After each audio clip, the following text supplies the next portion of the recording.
morning. Good morning to everyone out there. Thank you all for starting your day with us. Today is Friday, June 19th, of course, TGIF, and this morning we're getting new details about how a former special assistant to Vice President Kashim Shettima spent over 170 million naira last year to get his nephew back from kidnappers. We'll talk about how criminals are hitting Nigerians at all levels, plus Thames is fully leaning into the summertime shy vibes, performing live at the new Obama Presidential Center in Chicago. We'll get into all of it and more. I'm Anieze Osakwe in for Okpe, and this is What's Trending.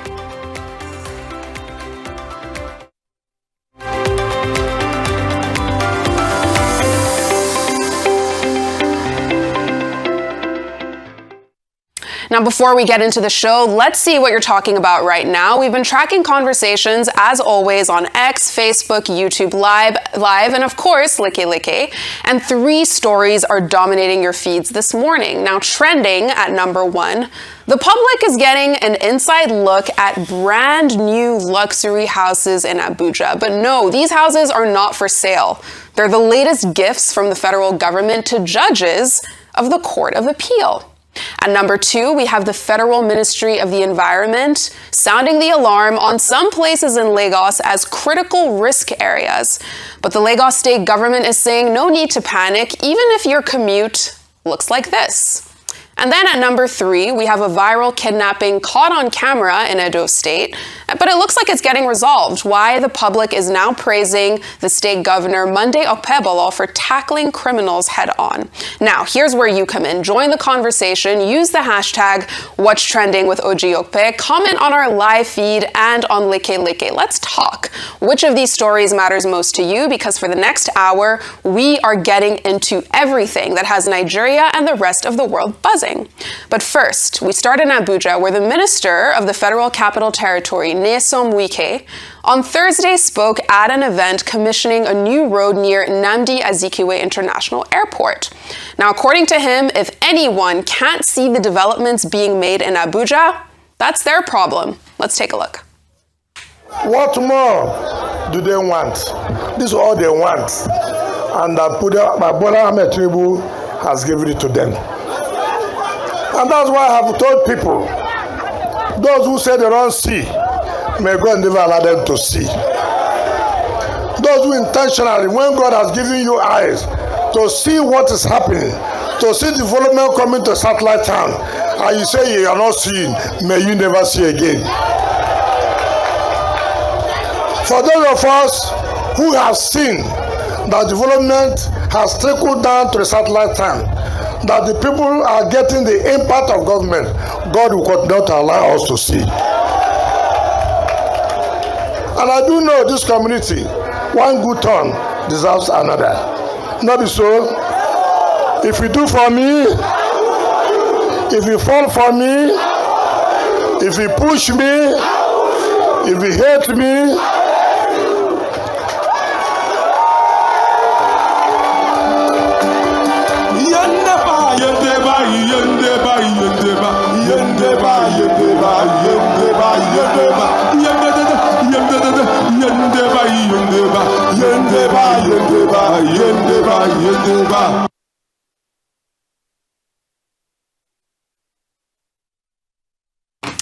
Now, President Bola Ahmed Tinubu has already thanked Wike for this new road in the Tunga Madaki community. And while it is a step to build up a community that was long there before Abuja's airport was even a thought, this conversation online is interesting. Without a doubt, building roads is positive for development. But at the same time, some people are questioning why we're celebrating roads in 2026 as an achievement, especially given the gravity of Nigeria's challenges today. Now, before we get into anything, I have to say good morning to my incredible panel. Dr. Abati, good morning. Good morning. Happy Good Friday. morning. Ayo, good morning. Lady Fine. Yes, and I'm matching with Dr. Abati today. It wasn't planned. But here we are. And Dr. Abati, I'll start with you because you were singing that song while Wike was, giving his speech. What does, if I dance to it, it's Friday. Off to a good start. As always. I mean, Dr. Abati, how do you see Are road commissionings worth celebrating in 2026? That's what people are saying online, that we shouldn't necessarily be creating these big events around new roads when there's so much more that we should be looking at in terms of our priorities. Well, when you have a situation whereby, government has failed in many regards in providing basic infrastructure for the people, even an electric pole or an ordinary borehole donated to a community will look like a big achievement. And it's not only in the Federal Capital Territory that you have this, it's all over the country. Many communities that have been inaccessible and all of that, when they are suddenly remembered by government, then of course it's an occasion for celebration for people who have been saying they've been expecting democracy dividends. So you cannot blame the people.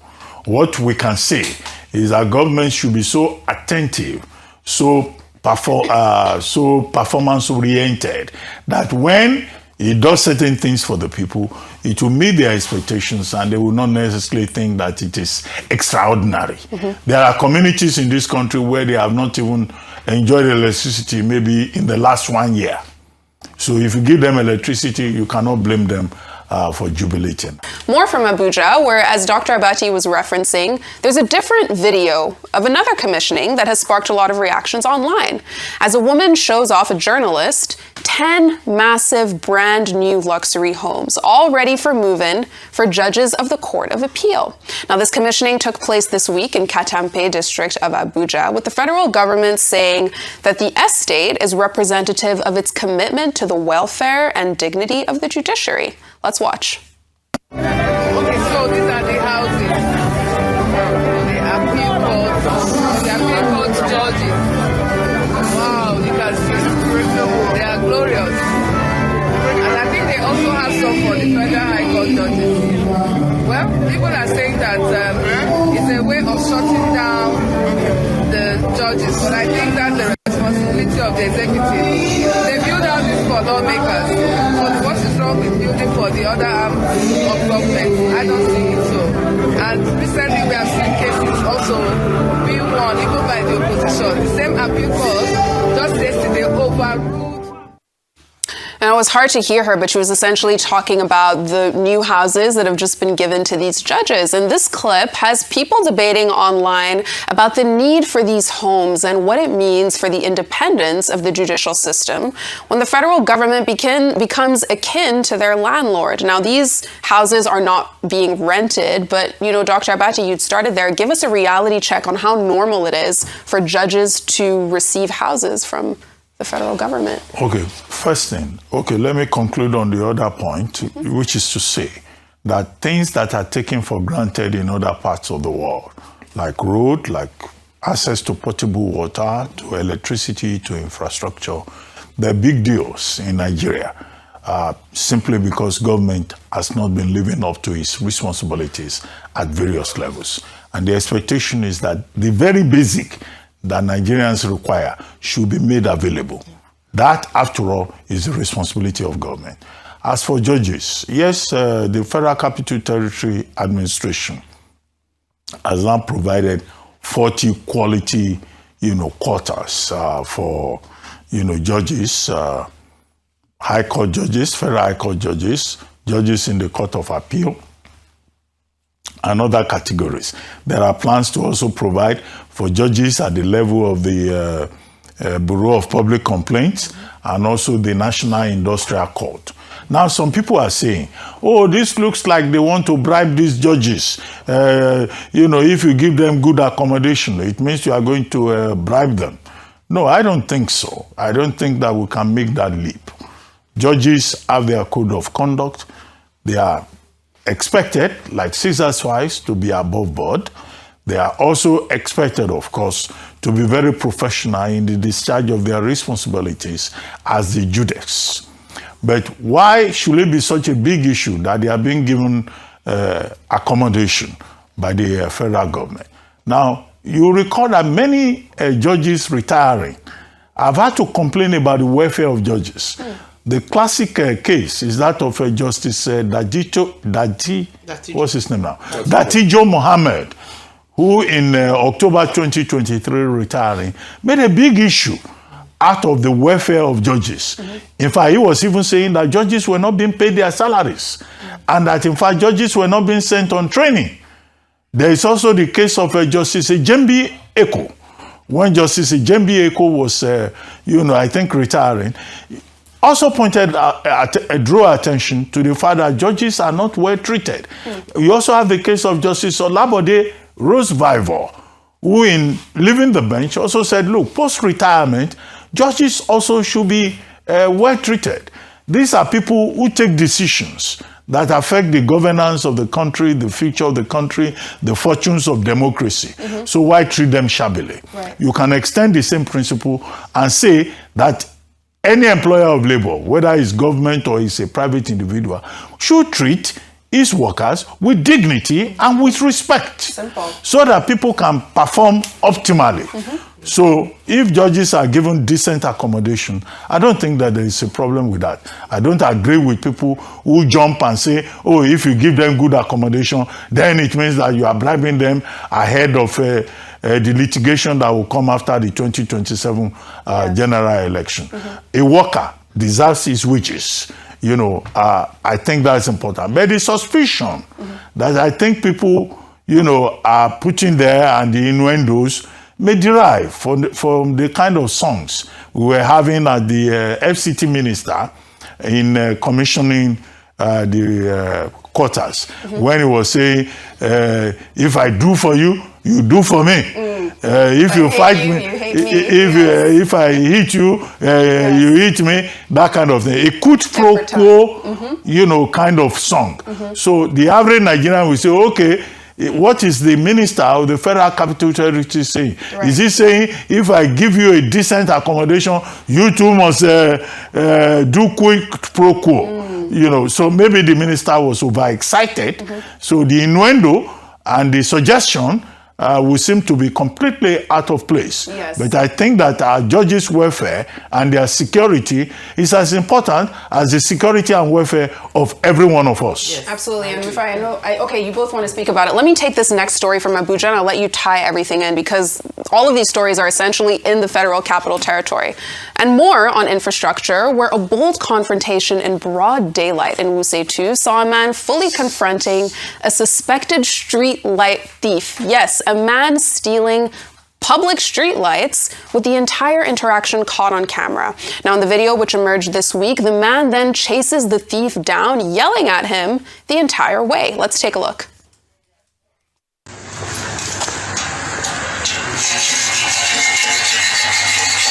Sure, you see your life. Yeah? You see your life. No.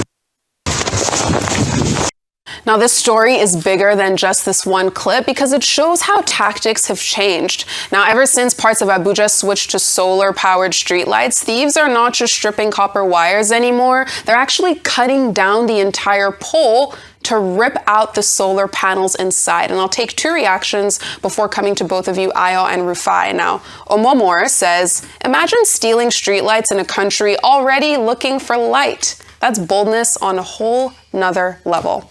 Then Samuel says, this boils down to our system. If only there were adequate jobs and the policing system was working, all of this menace would stop. Ayo, you can start, and then if I hear from you. So that I know we both want to comment on this particular one.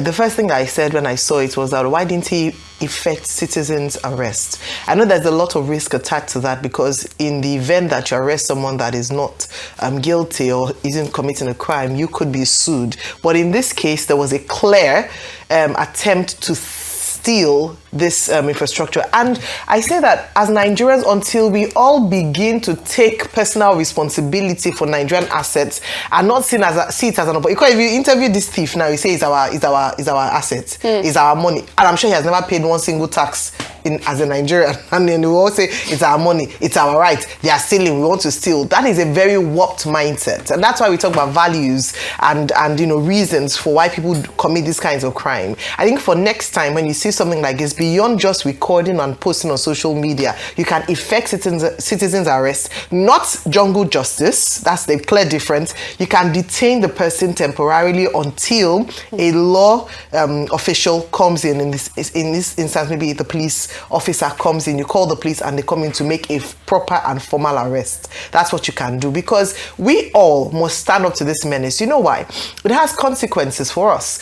The other day, and for a few days now, I've been complaining about the quality of service by our telecommunications provider. And I recall that during business report, the brief, Reuters has said, oh, there's been increase in vandalism, theft, as said by some of the officials. This is the result of this. We don't know that we're actually cutting off our noses to spite our face. So you are doing all these things, and then later on you complain that, oh, there's flood here, and for those who steal, the manholes. Oh, you complain that there's this accident here and there, but it is because of your own carelessness and irresponsibility as a citizen. So just to say that government is not our problem as a whole. It's part of it, good leadership, but we ourselves as citizens need to take responsibility of some of the things I feel in this country. This is very shameful, and I hope that the police have arrested him.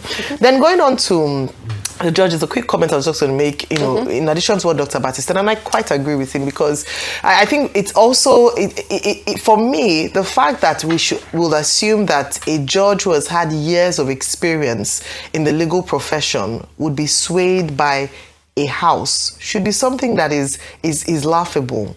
I want to, and I'm speaking in faith and in hope that this is the kind of dignity and honor and respect, and I do not want to devalue that, of our judges in Nigeria. These are the custodians of the law. And so I want to assume that their years, their name, their years of profession, their experience, the name they built for themselves would not be sacrificed on an altar of a house. Right. It's a house that is their problem.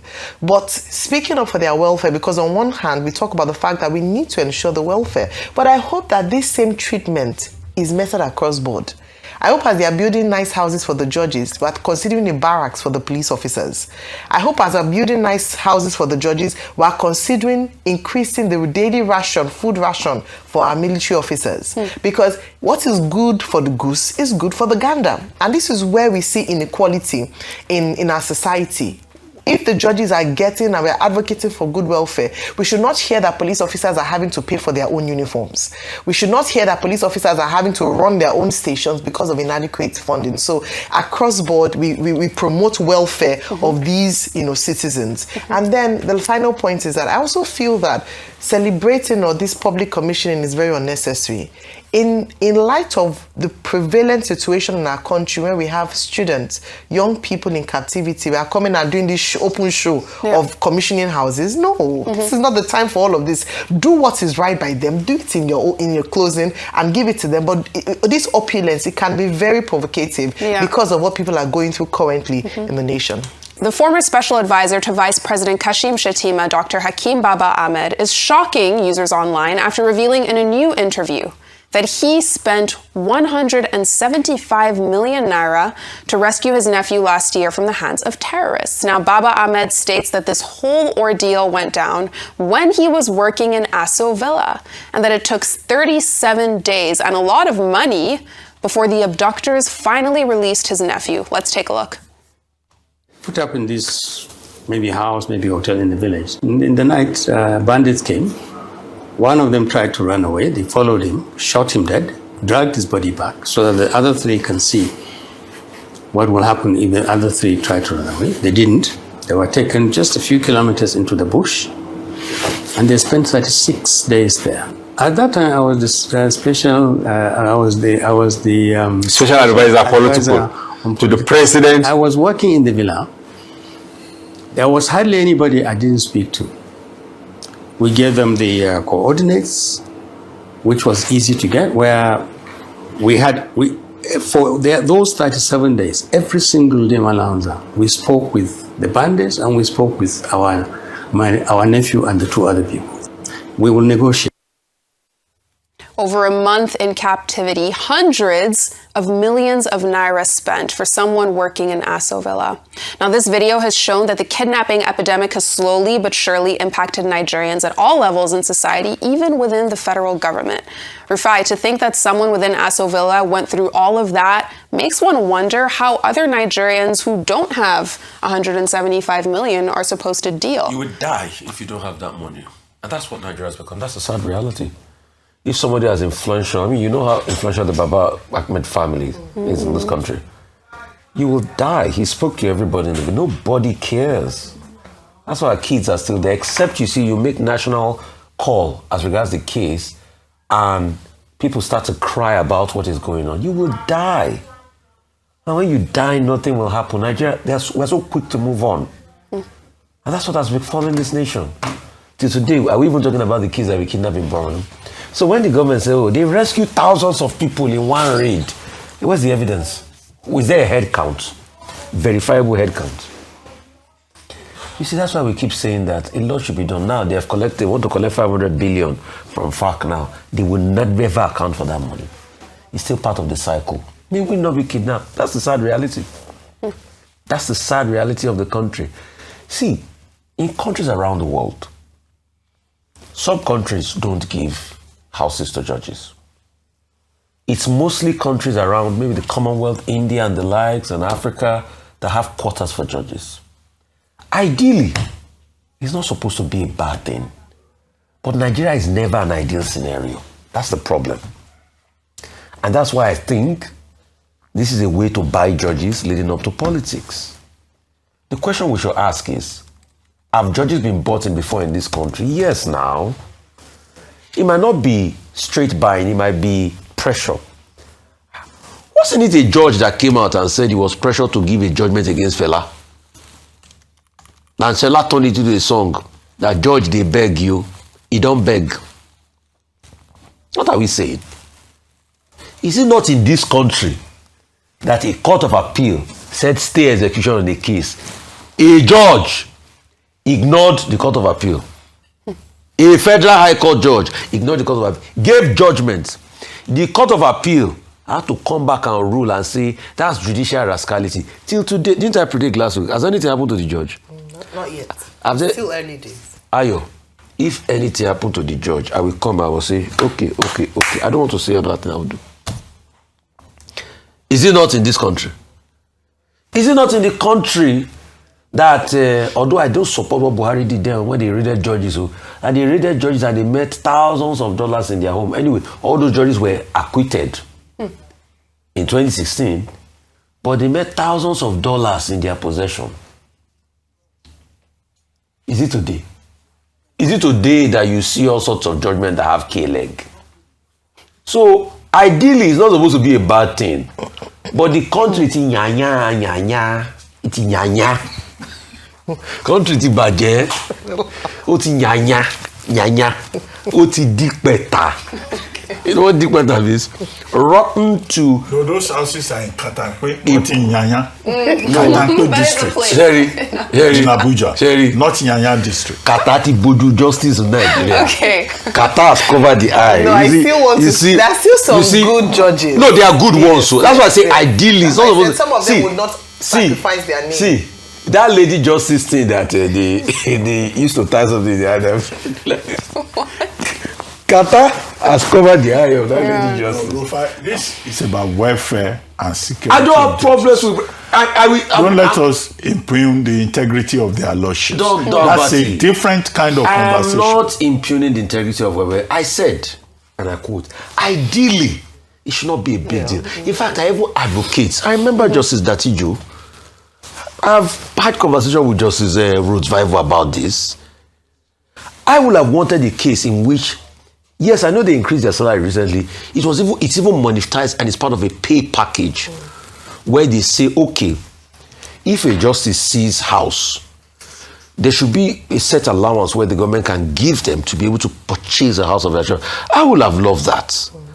But you see, Dr. Abati, this one that a politician is coming to build and say, Nami Duam.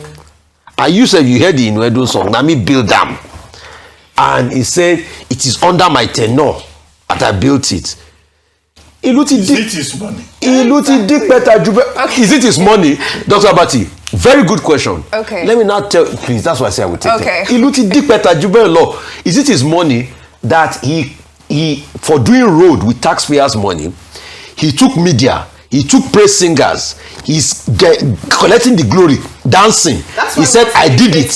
I did it for you. That's what we said. So the optics of the fact that he was the one that collected the land from Julius Berger and they built this on top of it is seen as his effort. So that's what I have problems with. Ideally, it's not supposed to be a bad thing. If there's a structure where a judge gets to a certain level, there's monies, they make funds available to be able to purchase, what is it called, and it's a government scheme. I don't have problems with that. But Dr. Abati, I'm not trying to impugn the integrity of the judiciary. There are good judges in this country, don't get me wrong. Kudos to the Court of Appeal judges that stood up and kicked against that other judgment. But Dr. Abati, as there are good judges, there are some judges that make you feel in this country,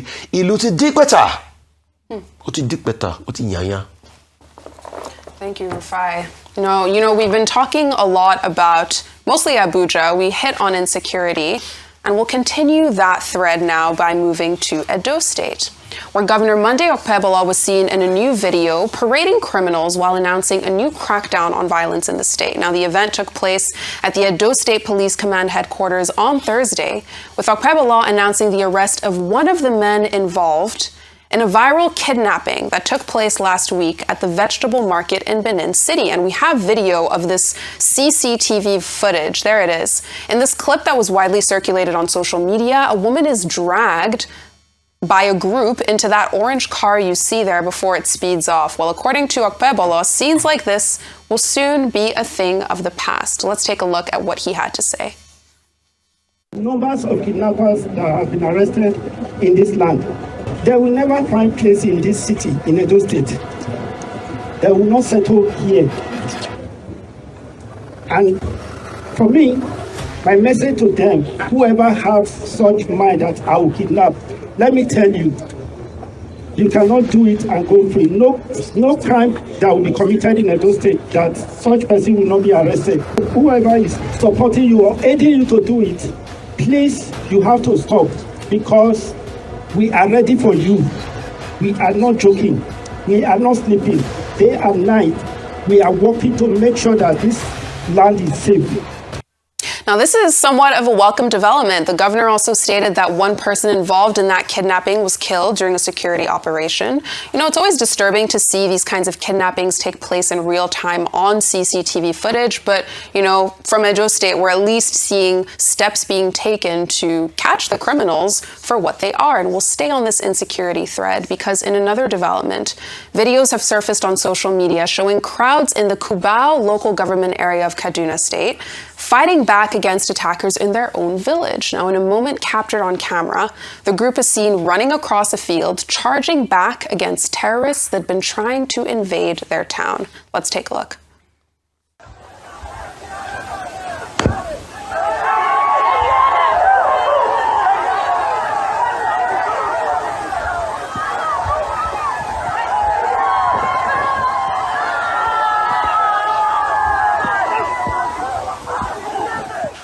Now, people are calling this on social media Operation Don't Be a Coward, but it's interesting to see more and more videos like this, that people are quite literally taking their own lives into their own hands, but also this shouldn't necessarily be the expectation. And finally, to tie all of this together, this week alone, we've seen mass protests against insecurity. A major general, Rabe Abubakar, killed by terrorists, 19 farmers killed in Zamfara, one monarch kidnapped, another kidnapped monarch dying in captivity. And these are just the stories that we heard about. Now, at the center of all of this are these figures, bandits or terrorists, that are often spoken about as a monolith, but that wasn't always the case. Now, in this next clip, I explain how Nigeria has defined bandits and terrorists and whether that distinction still matters. Let's take a look. Please help us, please. please help us. Don't just leave us here. Don't forget us in the bush, please. People want to know who are the guys behind these videos. I mean, these have become some of the most dreaded men in Nigeria today. And people are wondering, are they terrorists, are they bandits, or are they something else? I mean, today we use those two terms almost interchangeably, but if you take a step back, that wasn't always the case. So let's break it down.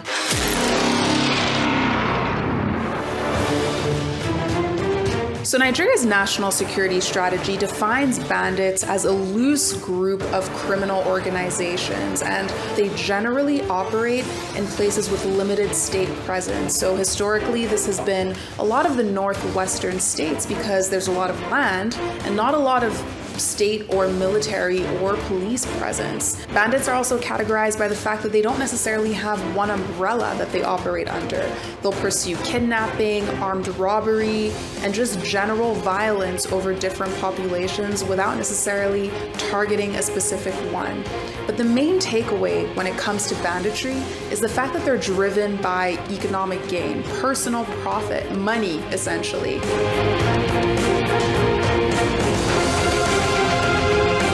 Now, under Nigeria's Terrorism Act 2022, the key difference with terrorists is that they'll use the same strategies that bandits use, so the kidnapping, the violence, the attacks.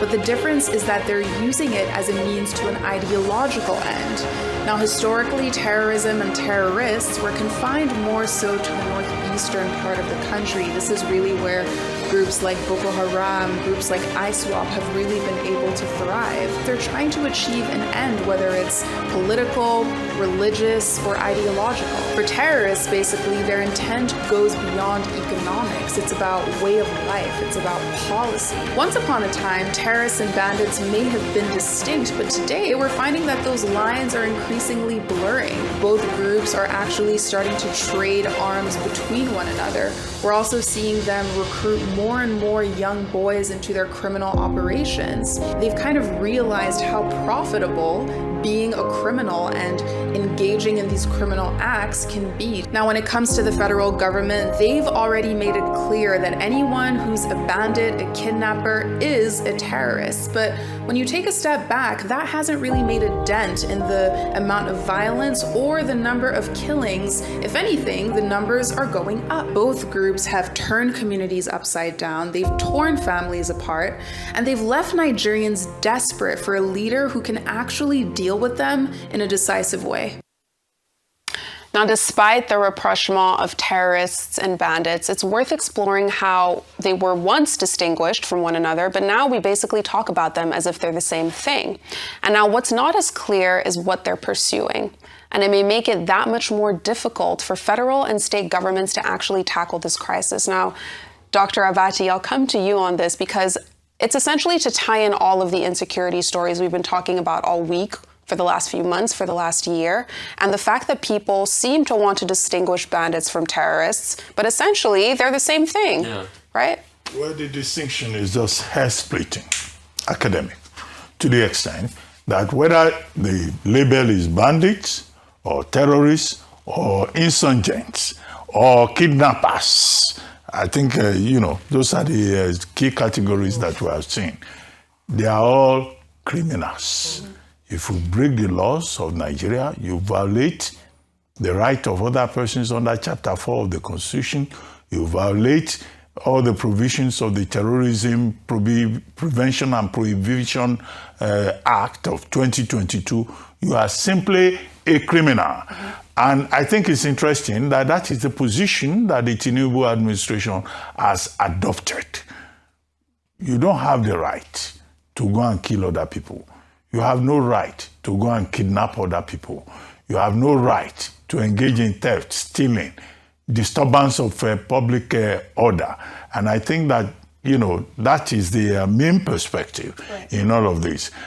Because if you are hair-splitting and saying this one is a bandit, this one is an insurgent, this one is a terrorist, okay, you then go further and say this one is affiliated to Al-Qaeda, this one is affiliated to Islamic State, this one is affiliated to Boko Haram. No, the law does not recognize those fine distinctions. The law says you commit a crime, you do the time. And it's for the Nigerian government to make sure that these criminals are punished, arrested, apprehended.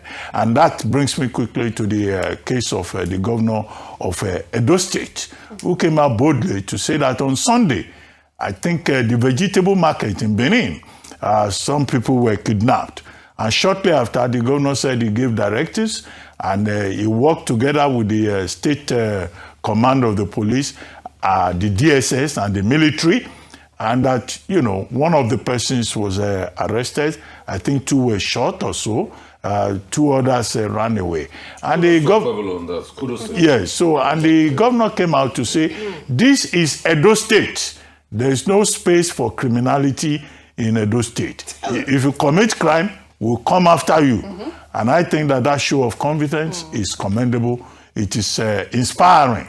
And we hope that other state governors will follow that example and also show that they are indeed passionate about the security of their people, not press statements issued commiserating after the fact. The only thing that Governor Okpebola tried to do there, apart from saying Edo State is ready, Edo State is not joking, Edo State will protect everybody, is that he put in his usual line about this is President Tinubu. We are able to arrest and show this confidence because Tinubu is behind us. But I said yesterday, there are some governors who have already adopted President Tinubu and who will say it's Tinubu or nobody else. And yesterday we had the Minister of Works. Oh, David. Minister Umahi. We cited the example of Governor Soludo of Anambra State. Now today you have Governor Okpebola also saying this is Tinubu in action. Standing on mandate. Yes, but the bottom line is that security and welfare of the people is very important. Absolutely. For saying that, we stand behind Governor Okpebola. Absolutely. Well, job well done in Edo State. Now let's come back to here in Lagos, where severe flash flooding has people talking online after major roads and estates across Osapa, London, and the wider Lekki axis. Now, it's this constant, intense rainfall that's left streets totally impassable, restricting movement to heavy-duty SUVs. But in videos circulating online, the flooding actually got into people's living rooms, and even the big cars were struggling to get through. Let's take a look.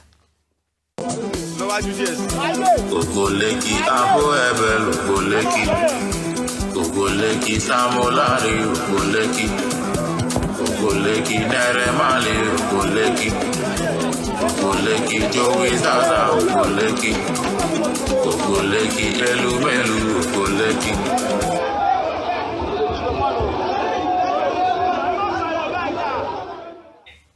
Now, Ayo, these floods are landing just as the National Economic Council approved 83.2 billion naira for flood mitigation across the country.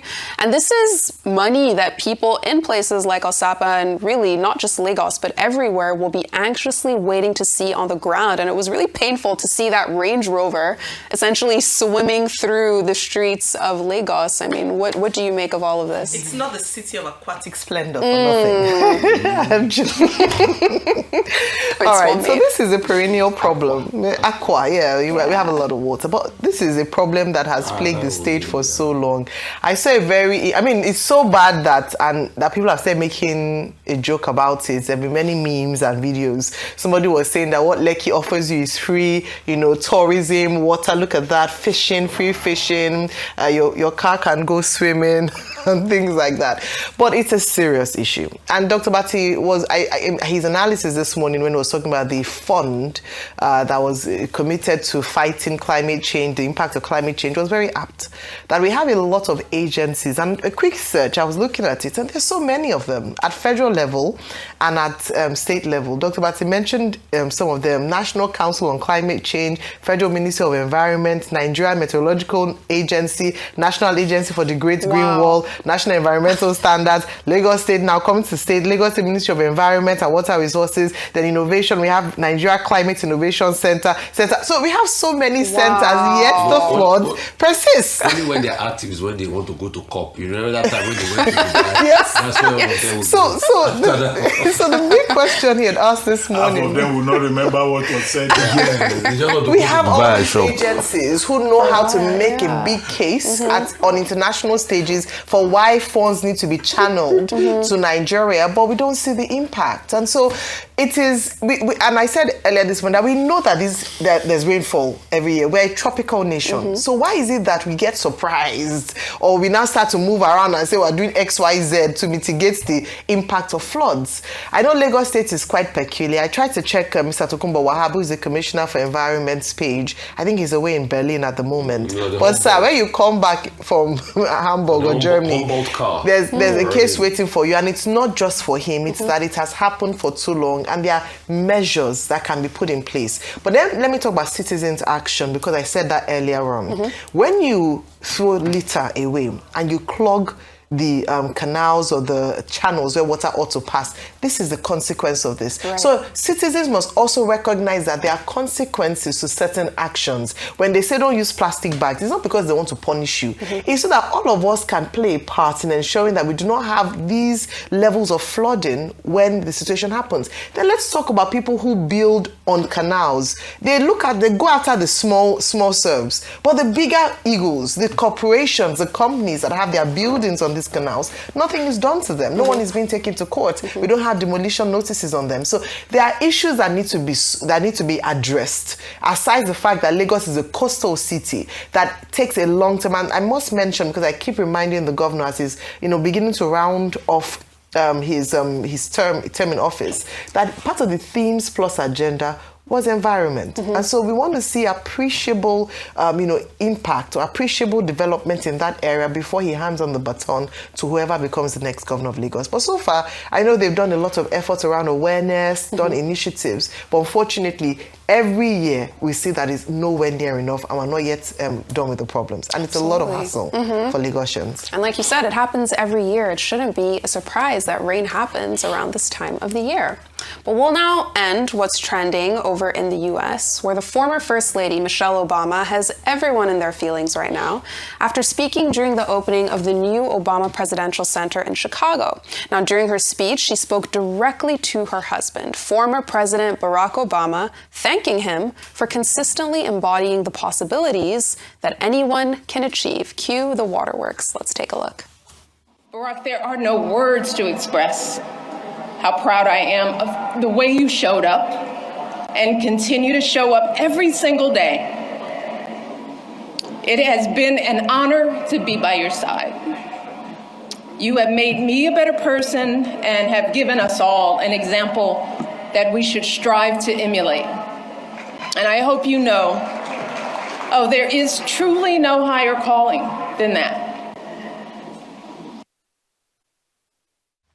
So cute. A full circle moment for the Obamas, especially Michelle, who's written about growing up in the South Side of Chicago and is now bringing the world back to the South Side. And of course, Nigeria was also part of this historic moment. Njideka Akunyili Crosby's portrait of the Obamas is already hanging on the wall. And of course, we know that former President Barack Obama is an Afrobeats fan. So Thames performed her popular song, Me and You, for the crowd. Let's take a look. Give me one break, I need faith to believe you, faith to receive you. Give me something I'm lacking, I don't need nothing. You are my everything. Only me and you, only me and you, only me and you, only me and you, only me, only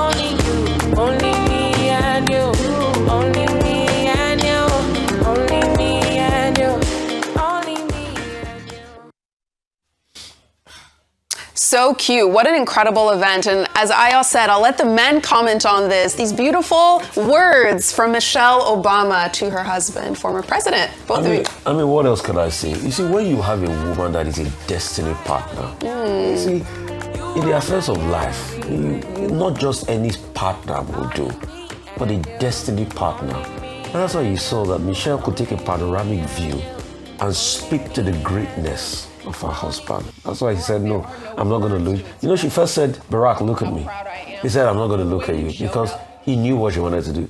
Guess what? Before that speech, Michelle deliberately did not allow him see her speech because she wanted to speak to a country and speak to the greatness of her husband, lifting him up. You see that they don't have challenges? They do. I read Michelle's book. At a point, they had to seek counseling when things were tough. Yeah. But she never wavered because she believed in the partnership and the unison of the union and the destinies attached to their union. So it's not about just two people coming together. It's the destinies attached to them. She believes in the unison. It's not for women that are destroying the crown on their husband's head and saying happy mental health month to the same man you destroy and castigate and destroy the spirit and the greatness in that man. It's for time for you to change. I'm not saying the journey is going to be easy. You have challenges.